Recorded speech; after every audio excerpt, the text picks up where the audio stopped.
not make sense or may help the discussion, may not. But if someone was, say, a Christian, or a very spiritual person, put it that way, just keep it generic, and they went through the Holocaust, would it or you have two people, super spiritual person A, person B is not spiritual at all, very, very hedonistic, just looks through the lens of just very atheistic. We're all just, a bunch of atoms with absolutely no meaning. Which one of those two people would be less morally injured? Say they both survived physically out of the out of that atrocity. It's a great question. Okay. That's a great question. I think it's when we look at the Holocaust, the meaning that has come from it always takes some time to articulate or how to talk about these events, because as soon as you start talking about the event, you totalize it. It becomes you're sort of taking away from that event.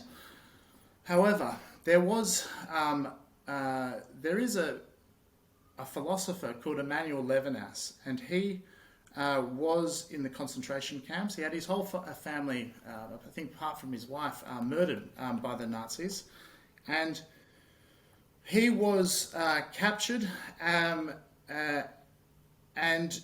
he, long story, but he ended up writing a work. He goes, let's have a phenomenology of understanding. So if you're on a level, he says that without even asking for help, instead of the crying out for help, it's the non-vocal, the guttural sort of noises of someone that can't even talk, extreme suffering of someone else, for whom that suffering that someone else is doing is not providing meaning to their existence, because that is actually the draining, or the ontological draining of meaning from their understanding of being. And that your recognition of that, and your understanding and acknowledgement of that, provides meaning to someone else's suffering. And that's how he got around this idea of meaning, the meaning of suffering, because the Jewish people had a big problem from the Holocaust, because they could not explain the sins, or they could not explain the horrific things that had happened to the Jewish people from the sins of ancestral sin. And it was Levinas that said, hang on a second, we need to pull God out of the sky, out of the heavens, and we need to implant him in the human, right? Right in the human. And this is quite similar, obviously, to Nietzsche, that said, God's dead, right? There's no person in the sky. And these are philosophers, and it's personal, and it's and sorry for speaking so directly about it, but these are just schools of thought, and I apologize if it's confronting. But he said, once you oh,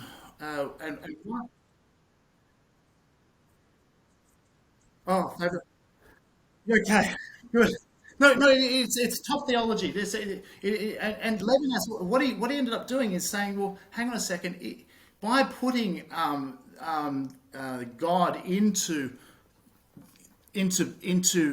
other people, we have also moved from this idea of the Judeo-Christian God, which started off in the heavens with Judaism, or spirit, and then that spirit moved into man through the understandings of Jesus, right? Because Jesus, a Hebrew speaking enlightened Jew, Alpha, Omega, same God, Moses' laws, I agree with them, right?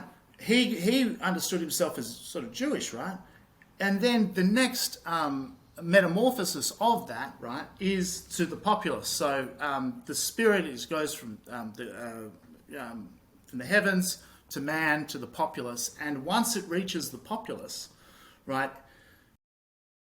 So if correct. So if you had the Hebrew God walking down the street saying, those people in the next suburb, they're bad people. Maybe we'll build out our suburb further out onto their suburb, or maybe we will kill every third born, whatever, right? Right. those arguments were accepted, right?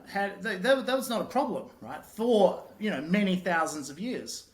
But all of a sudden, these laws that they're bad people because they don't believe in our God or this or that, right?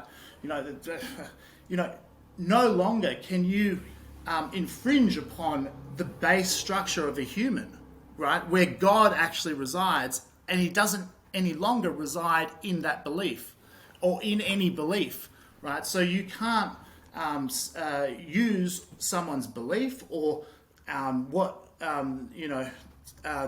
the concept of sin, original sin, or like someone deserves it.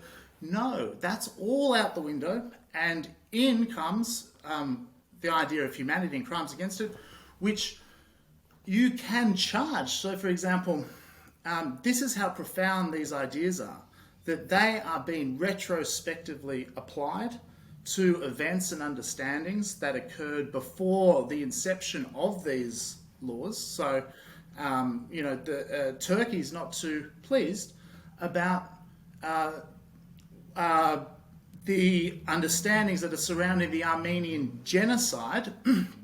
And what we see here is that these understandings are,